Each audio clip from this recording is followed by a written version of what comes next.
25 তারিখে লিজ দেওয়ার পর ওই জালাল বাহিনী তার গুন্ডা পান্ডা নিয়ে আমাদের পুকুরটা দখল করতে চায় এবং লিজ গ্রহীতাদেরকে যেতে দিবে না এরকম কথা বলতে থাকে।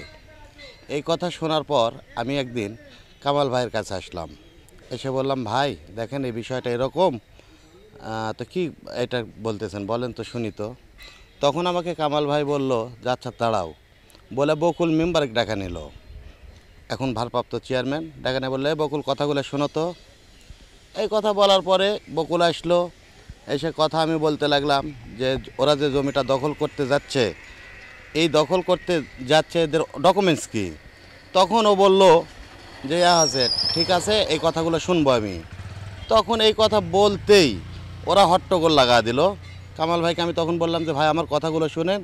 তখন কামাল ভাই বলল আচ্ছা তোমার কথা পরে শোনা যাবে, তুমি যাও। এই কথা বলে আমাকে কামাল ভাই পাঠা দিল, আমি চলে আসলাম।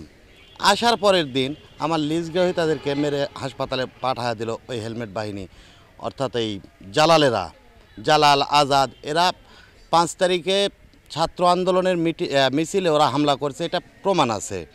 ওরা আওয়ামী লীগ।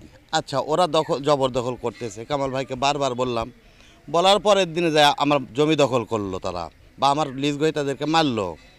আচ্ছা, গতকাল আমি আজকে সকালে জানতে পারলাম, আজকে সকালে পুকুরে বীজ দেওয়ার পর জানতে পারলাম যে কালকে কামাল ভাই গোয়ালকান্দির সকল বিএনপিকে ডেকে নিয়েছে। ডেকে নেবার পর তাদের সাথে কি কথা হয়েছে না হয়েছে জানি না, গোয়ালকান্দি বিএনপি আবার গোয়ালকান্দিতে গিয়ে বসেছে খোকনের নেতৃত্বে। খোকন সবাইকে ডেকে নিয়ে বসে, বকুল সহ বসার পরে ওরা চলে গেছে। আজকে সকালবেলা আমি দেখতেছি যে এই পুকুরে বীজ দিয়েছে।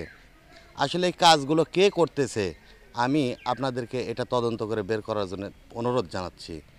এই বিষয়টা আপনারা একটু দেখবেন। আমি থানায় গিয়েছি, থানা আমাকে বলেছে আপনি দেখেন, আমি তদন্ত পাঠায় দেখব বিষয়টা। আমি এটা সুস্থ ফাইসালা চাই। যারা জবরদখলকারী, যারা আমাদেরকে জমিতে যেতে দিচ্ছে না, আমরা জমিতে যেতে চাই। আমার পৈতৃক সম্পত্তি, আমার যদি কাগজপত্র না থাকে তাহলে আমি যাব না। এটা কেউ দেখুক, এইটার একটা ব্যবস্থা করুক। ওরা যে জমিটা দখল করতে চাচ্ছে, এই দখলটা কেন করতে চাচ্ছে এইটার একটা সুব্যবস্থা আমি চাই। ওদের যে ডকুমেন্টস যদি কোনো কিছু থেকে থাকে তাহলে ওরা নিয়ে আসুক, ওরা কোন দখলে যাচ্ছে, কেন দখলে যাচ্ছে, কেন কী ডকুমেন্টসে যাচ্ছে। যদি ওদের ডকুমেন্টস থাকে আর আমার যদি ডকুমেন্টস না থাকে তাহলে আমি বলবো না, যাব না। আমার পৈতৃক সম্পত্তি, আমার জন্মের পর থেকে দেখতেছি ওই সম্পত্তি আমাদের। আজকে ওরা কেন এই দখলবাজি করতেছে? এই দখলদার মুক্ত জমি চাই, দখলদার মুক্ত এলাকা চাই, এই দখলদারদের বিচার চাই, এটাই আমার চাওয়া। আজ আমার পুকুরে যে মাছটা মেরে ফেললো তারা, 10 লক্ষ টাকার ক্ষতি হয়েছে কমপক্ষে। এই ক্ষতিপূরণটা আমি পাবো কোথায়? আজকে লিজ গ্রহীতা আমার পুকুর আর নিতে চাচ্ছে না। এখন সে বলতেছে যে যেখানে বীজ দিয়ে মাছ মেরা ফেলতেছে সেখানে আমি পুকুর নেব না। তো তাহলে আমরা ওই পুকুর জমিটা লিজ দিব কাকে? আমরা তো দূর থেকে যে ওখানে নিজে করতে পারবো না। তো এইগুলার সঠিক বিচার চাই, সঠিক তদন্ত চাই, এটাই আমার দাবি।